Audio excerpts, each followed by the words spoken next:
Bueno, buenas noches a todos. Son las 6:30 del 3 de octubre del 2020, de 22, perdón, y vamos a iniciar entonces juiciosamente el análisis de un caso clínico problema de un paciente con un síndrome ictérico.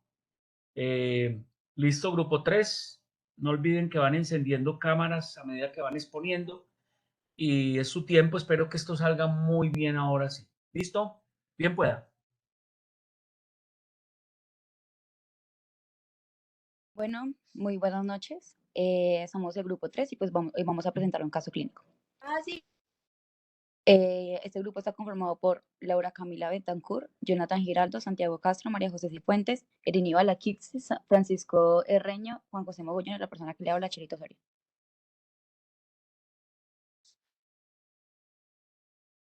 Listo. Entonces, para recordar, pues los datos personales del paciente, que es de sexo masculino, tiene 45 años, es de procedencia de Manizales, ocupación es agricultor, religión católica, escolaridad hasta quinto año de primaria.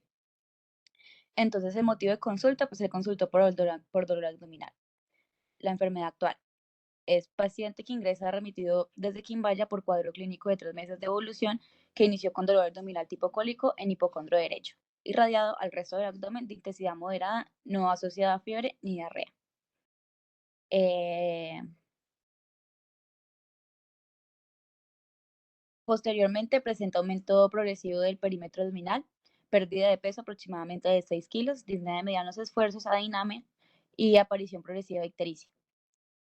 Además tiene coluria y empeoramiento del dolor abdominal, niega colia, tos y expectoración. Al examen físico lo encontramos crónicamente enfermo, normocéfalo, ojos con marcada ictericia en escleras, al cuello sin adenopatías, reflujo hepatoyugular negativo, tórax sin ginecomastia, ni arañas, vasculares, simétrico, bien ventilado, PMI no desplazado y no soplos. El abdomen está distendido, globoso, sin circulación colateral, toda la palpación en epigastrio, en hipocondrio derecho y tiene Murphy negativo. Onda cítica positivo, esplenomegalia de 5 centímetros por debajo del reborde costal derecho, eh, esplenomegalia de 8 centímetros, y peristaltismo presente en los 4 cuadrantes. Bueno, entonces, en resumen de datos positivos, encontramos la marcada ictericia en escleras, el abdomen distendido y globoso, dolor de la palpación de epigastrio e hipocondrio derecho, con Murphy negativo, onda cítica positiva, hepatomegalia de 5 centímetros por debajo del reborde costal derecho y esplenomegalia de 8 centímetros de reborde costal izquierdo.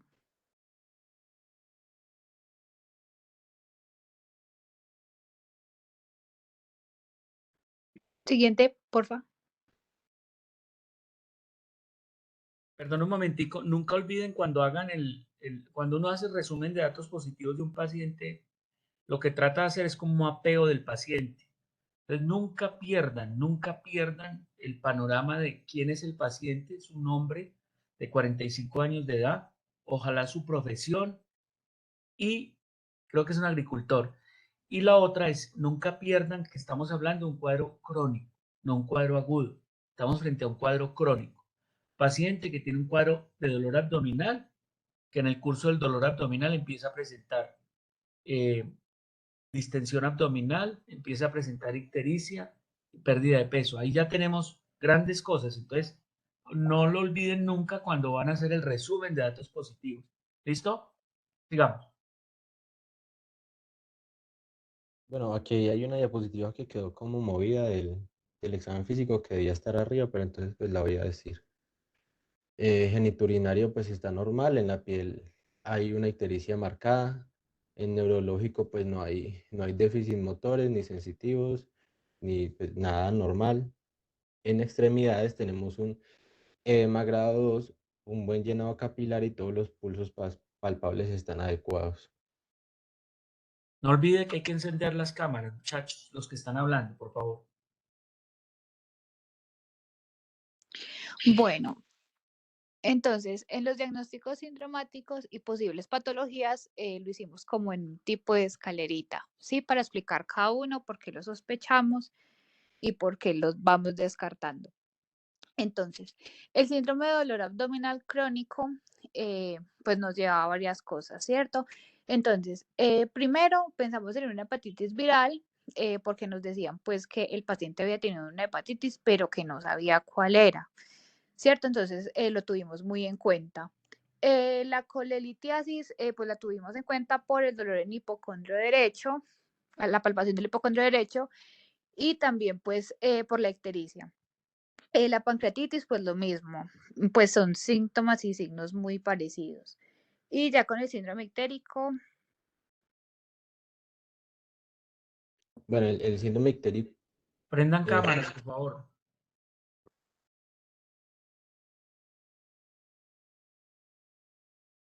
Dale.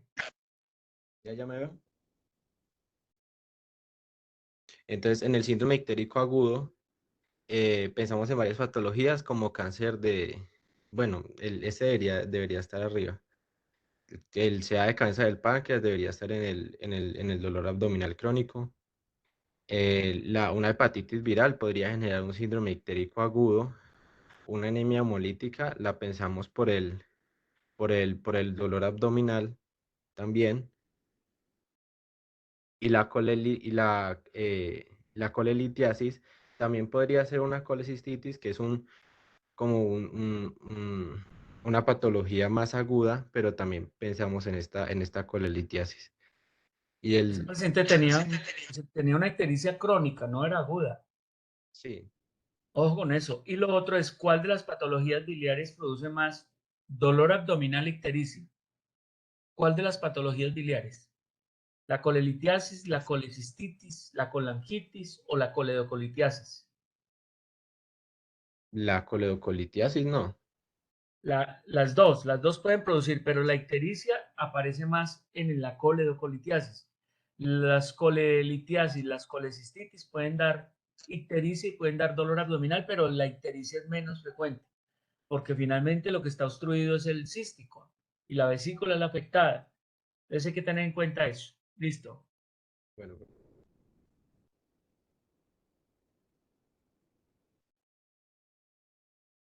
bueno, entonces el síndrome constitucional crónico, pues el síndrome constitucional siempre nos lleva como a varios diagnósticos de CA, siempre como CA de cabeza del páncreas, CA de vías biliares, CA de estómago.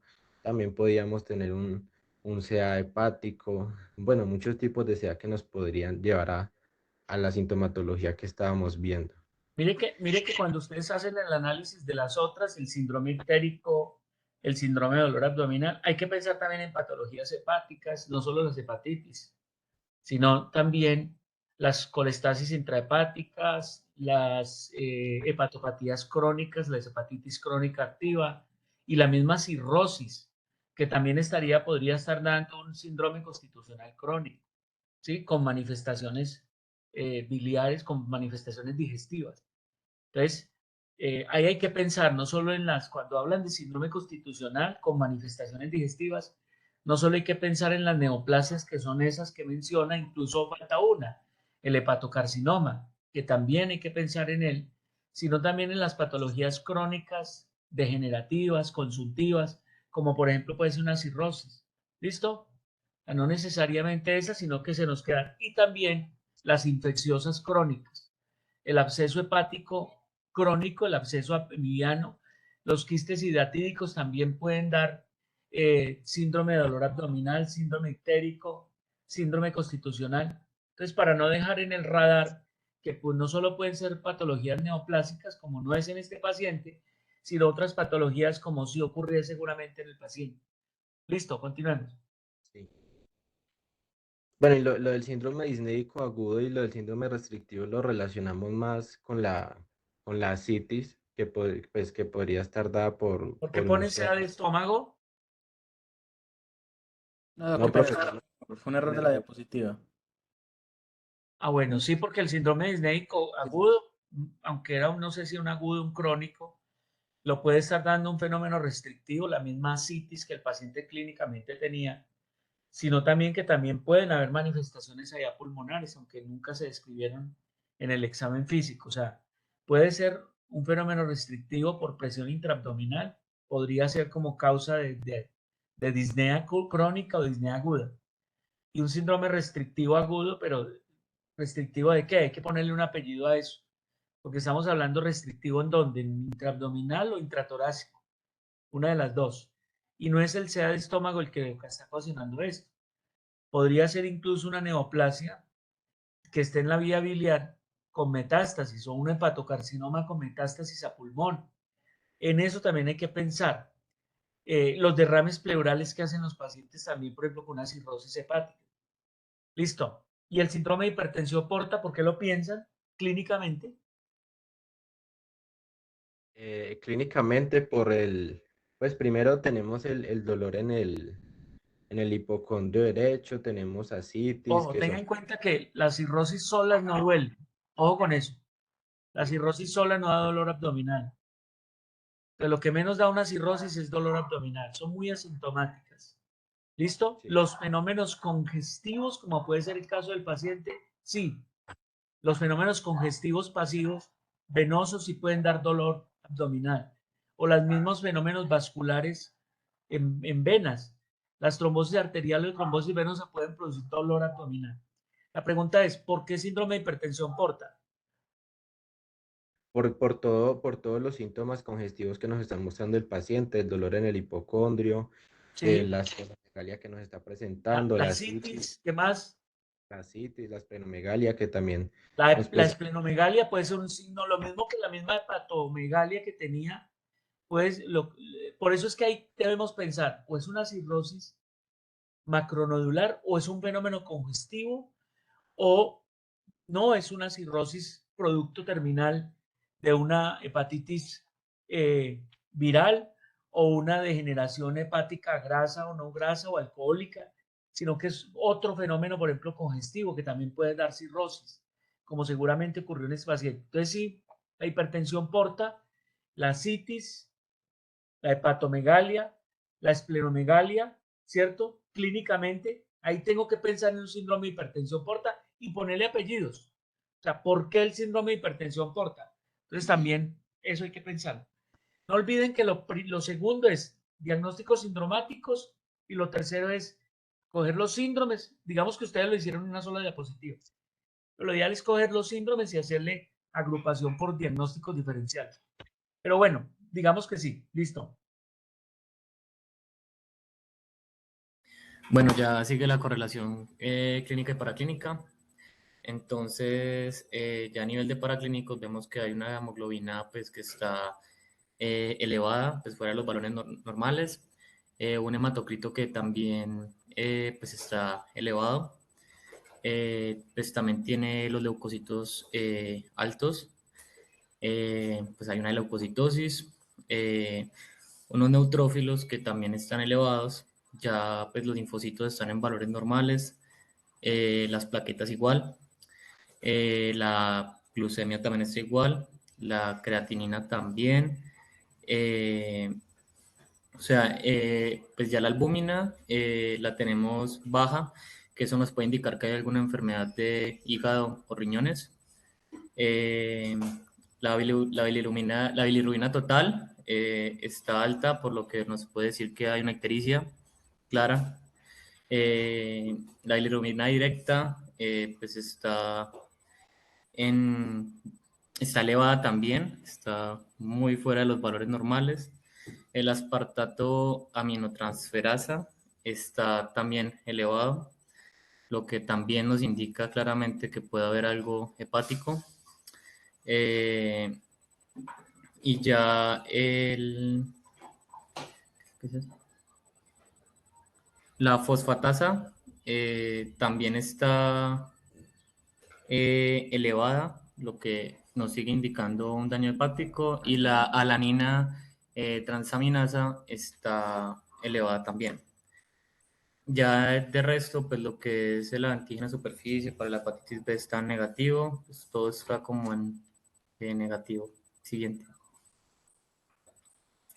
Ya la alfa-fetoproteína pues está en un valor normal. La prueba de cáncer de páncreas está negativa. Antígeno carcinoembrionario está en en un valor Negativo. normal y pues en general lo único que está elevado pues es la ceruloplasmina que está pues fuera de los valores normales. No está Y, negativa. La ceruloplasmina está negativa. Doc, es que yo había visto que pues hay unos ¿Cuánto la valores vio? y pues está como pues encima de, pues está en 39.7, ¿no? Sí, pero ¿cuánto es el valor de referencia normal que encontró? De 20 a 35. Ah, está ahí pegada, pero yo no creo que sea un problema porque es que es muy elevada, pero muy elevada. Está en la enfermedad de Wilson, pero pues este no Ah, creo que sea el caso. ok. Y ya en general pues está normal. Esos positivos de toxoplasma, ¿y eso cómo lo interpretaron? Ah, pues de que ya es algo que tuvo. Y habría que tener los IgM para ver qué tan reciente fue esa infección, Sí, pero señor. si están en negativo los otros y estos positivos son recuerdos, son Ujú. memoria inmunológica. Listo, sigamos. Bueno, listo, ya bueno, se hicieron algunas imágenes diagnósticas como la ecografía Doppler de hígado y las vías biliares, que nos mostró unas hepatosplenomegalia, un aumento difuso de la ecogenicidad hepática sin lesiones focales, un lóbulo caudado prominente, un abundante líquido en la cavidad abdominal y pues una ausencia de señal del flujo de las venas hepáticas a la ecografía Doppler. Siguiente. Bueno, ya los estudios a seguir para el diagnóstico de la patología es los síntomas que presentó el paciente, que eran la citis, la ictericia, la hepatosplenomegalia y la alteración del flujo de las venas hepáticas, con la cual vamos a utilizar una endoscopia de vías digestivas altas y una resonancia magnética de abdomen. Siguiente. Ya pues como podemos ver en las vías, como mencionamos anteriormente, en la clase pasada, en las vías en la endoscopia podemos ver las varices esofágicas grado 4. Siguiente. ¿Por qué no hacemos un análisis de por qué se dan las varices esofágicas? Recuérdeme, ¿qué son las varices esofágicas? ¿Es una circulación de qué tipo? Si es cava, cava, portocava, ¿qué se está dilatando ahí? ¿Por qué puede ocurrir que haya varices esofágicas? Aprovechemos ese momento para eso. O sea, ¿Cómo? el plejo periesofágico es una derivación colateral de qué tipo, o sea, ¿qué se está anastomosando ahí y qué está buscando seguramente el sistema? O sea, o sea, son venas que se pueden extender desde el estómago, ¿no? Que se Sí, pero están, ¿de dónde vienen? Aparece cuando pues, se obstruye la irrigación sanguínea del hígado. ¿Cómo? Aparece cuando se obstruye la irrigación sanguínea del hígado. Sí, pero ¿cómo es? Es una anastomosis que cava, cava o portocava. no, Doc, la verdad, no, Por no tocado. sé. Yo, eso es un portocava. Mire, muchachos, recuerden que ustedes tienen la vena gástrica y la gástrica izquierda, que es de la curvatura menor del estómago. Esas venas van a drenar directamente hacia el sistema porta. Acuérdense que la porta es la unión entre la mesentérica superior y el tronco esplenomesaráico, o sea, el tronco de la unión de la esplénica con la mesentérica inferior. Y a ese tronco del esplenomesaráico drenan esas venas de la curvatura menor y mayor del estómago. Esas venas, cuando usted tiene una obstrucción de la porta a cualquier nivel, sea hepático o suprahepático, usted tiene circulares colaterales, una de esas es del plejo periesofágico. Entonces, esas venas van y buscan el plejo periesofágico, que a su vez va, todas las venas periesofágicas y esofágicas van a drenar a venas mediastínicas y venas esofágicas, que son circulación cava, cava superior, o sea, del sistema de la ácigos y la miácigos. Entonces, ahí están astomosando el sistema porta con el sistema cava. Como hay una obstrucción al parecer, o sea, ver varices esofágicas supone una obstrucción del drenaje de la porta, sea suprahepático o sea hepático. El que haya una congestión hepática ya lo hace suponer a uno, el que haya hepatomegalia, eso que de pronto es más suprahepático. El que sea un hígado grande macronodular ya lo hace suponer que seguramente es más suprahepático y no hepático, porque el hepático como la hepatitis crónica, como la degeneración grasa del hígado, como el hígado alcohólico, produce hígados pequeños. Cuando hay una obstrucción, por ejemplo, produce congestión hepática y produce, con el tiempo va degenerando el hígado hasta dañar todo lo que es el hepatocito y todo el sistema sinusoidal y eso. Entonces ese paciente, lo que está mostrando acá es que hay una obstrucción posiblemente de la porta, sea en la llegada del hígado o por encima del hígado. ¿Listo? Es una anastomosis portocava. ¿Listo? Listo, Doc, gracias. Y pues ya la siguiente, pues ya la radiografía que no es mucho como de la competencia en este momento. Es la resonancia magnética del abdomen. ¿Qué mostró?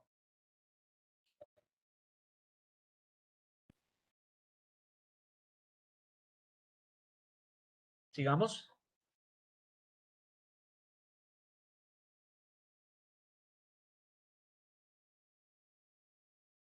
¿Qué hubo? ¿Qué hubo? Continuemos.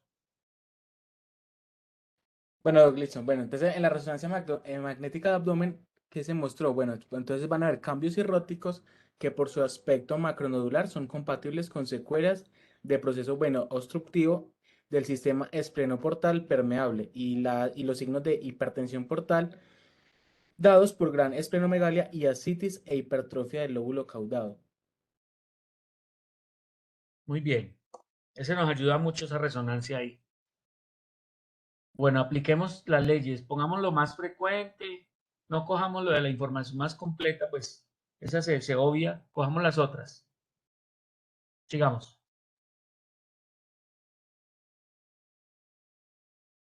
¿Qué dice la ley de lo más frecuente frente a un paciente que presenta un síndrome de dolor abdominal crónico, un síndrome ictérico, un síndrome constitucional y un síndrome, ¿qué más?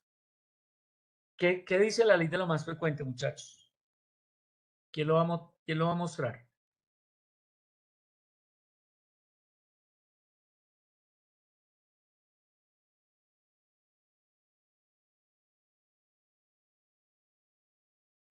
Lo que es que mi compañera está hablando, pero no se escucha. Un segundo.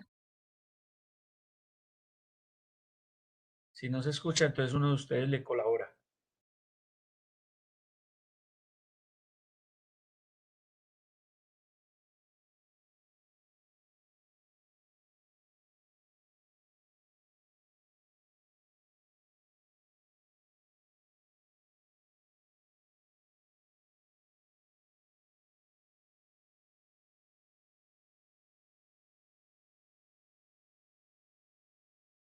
¿Qué hubo? Si ella no le funciona, por favor, alguno de ustedes apóyela.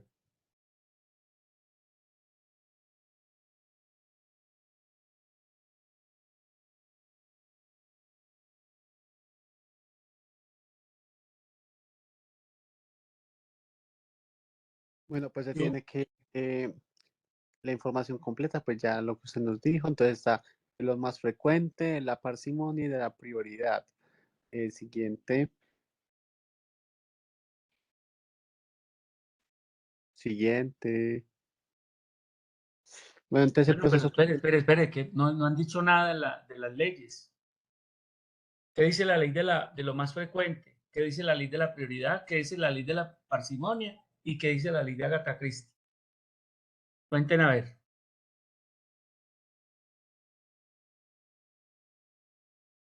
Profe, la ley de Agatha Christie es el que siempre hay que preguntarse Empecemos de por quién ley de es lo el más, culpable. perdón, Irini, empecemos por ¿qué es lo de lo más frecuente? ¿Qué dice la ley de lo más frecuente? Cuando hay diferentes síntomas y signos, se dice que puede ser lo más frecuente. No, Cheri, por favor. Vuelvo y les digo otra vez. ¿Qué dice la ley de lo más frecuente? O sea, ¿cómo aplica uno la ley de lo más frecuente? Alguien que ayude, por favor. Alguien. O sea, ¿para qué uno aplica la ley de lo más frecuente? En un paciente como este, por ejemplo. El paciente me llega a mí con dolor abdominal hipocóndrico. Uno. Con ictericia. ¿Sí o no? Ictericia, dolor abdominal y síndrome constitucional en un paciente de 45 años. ¿Qué podría ser? ¿La patología más frecuente cuál puede ser? Cirrosis. Bueno, valdría que sea una cirrosis, digamos, listo. Antes de cirrosis, ¿cuáles son las patologías más frecuentes ahí? Más frecuentes, más prevalentes. La más frecuente, la más prevalente. Una. Entonces uno dice las patologías hepatobiliares. Y de las patologías hepatobiliares, ¿cuáles son las más frecuentes? Que producen dolor, ictericia. La colangitis Bueno, entonces generalmente suele eso. ser la más frecuente. Digamos, La más que colecistitis colangitis, también. más que colangitis, pueden ser las coledocolitiasis, muy frecuentes, aunque producen cuadros más agudos, no tan crónico, pero el crónico recidivante, que se agudiza. Las hepatitis virales pueden ser frecuentes. ¿Listo? Esas son las más frecuentes. Hepatitis, patología biliar obstructiva y digamos la cirrosis. ¿Qué dice la ley de la prioridad? ¿A ustedes qué pensarían que es lo urgente de descartar en un paciente con este cuadro? De las que habría que descartar. Ya mencionaron una, porque es urgente, porque puede volverse una sepsis. ¿Cuál? Una colangitis.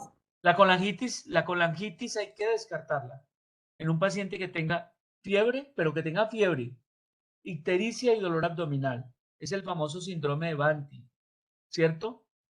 Esa es la otra. Y que es prioritario descartar en un paciente que tiene eso y síndrome constitucional. ¿Qué es Cáncer. prioritario? ¿Un qué? Cáncer. Eso, la neoplasia. Eso, neoplasia. Ya lo obliga a usted a descartar. ¿Listo? Y obviamente, si estamos pensando en una hipertensión porta, en un cuadro crónico con agudizaciones, con ictericia constitucional y eso, otra prioridad descartar con asitis, con varices esofágicas, que el paciente tenga una ¿qué? Que también es una patología grave la que tiene el paciente. ¿Cuál? Una cirrosis. ¿Las qué? Una cirrosis. Más que eso, si es prioritario Una descartarlo también. hepatitis viral. No, no, ese es frecuente. Digamos que termina siendo prioritario descartarlo, pero una que termina siendo grave. ¿Qué tiene el paciente? Una hipertensión portal, ¿no? Pero ¿de qué causa? Al final, ¿a qué conclusión llegaron? ¿Qué tenía el paciente? El síndrome de Budd-Chiari. Eso, es prioritario descartar un fenómeno vascular agudo, una trombosis suprahepática. Entonces, si usted tiene claras las leyes, se obliga también a que tiene que ir a buscar en la literatura, que tiene que descartar. Ahora, ley de la parsimonia, ¿qué es eso? El paciente tiene un síndrome constitucional, un síndrome ictérico, un síndrome de hipertensión portal, un síndrome de, digamos, con edemas, con asitis, tiene pérdida de peso, ¿cierto? Tiene muchos síntomas. ¿Ustedes piensan que haya una sola patología o que haya varias? ¿Qué creen? Pues entonces se supone que en esa ley es como una sola patología que está causando Eso, todos los entonces, síntomas. ¿cuál patología explicaría todo? La mencionaron la prioridad. ¿El síndrome? Sí, o sea, la mencionaron la prioridad y podrían haber dos grandes patologías que le ocasionaron a todo. ¿Cuáles serían? Uno, ¿Sería el de Budd-Chiari? ese es uno. Y el otro, también lo mencionaron ya. ¿La hipertensión portal? No, pues también está ahí dentro de está dentro del Budd-Chiari. Y falta una patología hepática. ¿Cuál es? La cirrosis hepática. Ya, eso. Entonces, en parsimonia, una patología explica todo, todos los síntomas del paciente. Y si el paciente presenta cambios mentales, si presenta asterixis, si presenta telangiectasia, si presenta arañas, todas esas cosas, entonces eso. ¿Y qué dice la ley de Agatha Christie? ¿Cuál es la escena del crimen? Sí, pues ¿cuál es el culpable? ¿Cuál es el culpable que está generando pues la enfermedad, ¿no?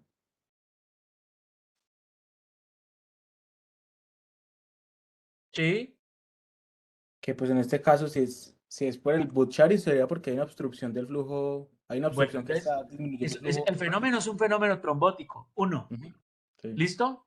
¿Cuál es? Esa es la alarma homicida. Un gran cómplice de ese fenómeno trombótico, ustedes lo vieron en el cuadro hemático. ¿Cuál es?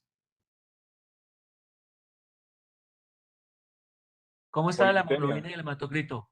La policitemia del paciente. Entonces, ese es uno, Hay una Magdalena. policitemia, sí, sí. Eso. ¿Y cuál es la escena del crimen? El escenario. ¿Cuál es? Hay dos grandes escenarios. Uno, Las venas hepáticas. las venas suprahepáticas, y el otro gran escenario que está sufriendo mucho, que se está transformando, que se está degenerando. ¿Cuál es? ¿El hígado? El hígado. El hígado. Ya, muy bien. Continuemos, por favor. Eso era lo que quería.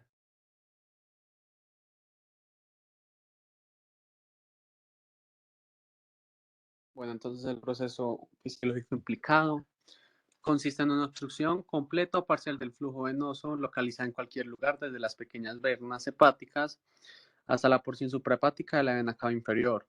De acuerdo con su etiología, puede clasificarse en primario cuando la obstrucción sea una enfermedad venosa, o secundario cuando se atribuye a una compresión extrínseca o a la invasión por una lesión que se origina fuera de las venas, como neoplasias o quistes.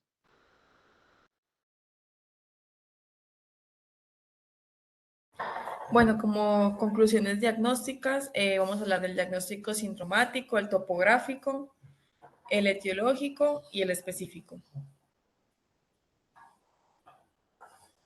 Siguiente.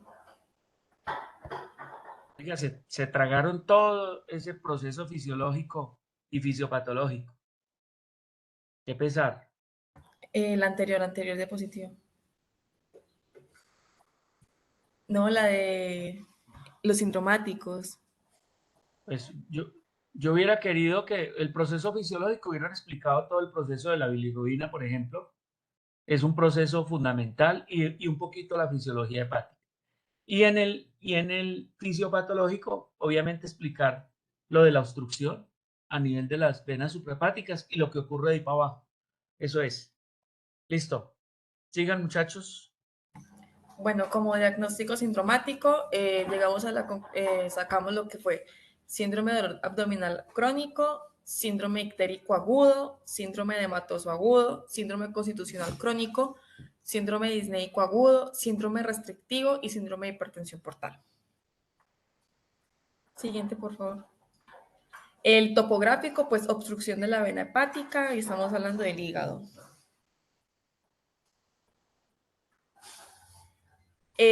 Bueno, etiológicamente el síndrome de Budd-Chiari se divide en primario y secundario.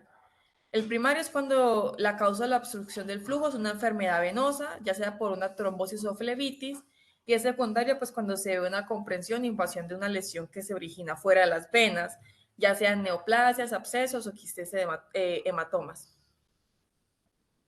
Siguiente. Y el diagnóstico específico, pues síndrome de Budd-Chiari. Listo. Listo. Bueno, estuvo mejor, ¿no? Estuvo mejor, pero sí quisiera que un siguiente grupo hiciera una mucha mejor aproximación, pero estuvo mejor grupo 3. Digamos que esa es la idea. No vamos a omitir ningún paso.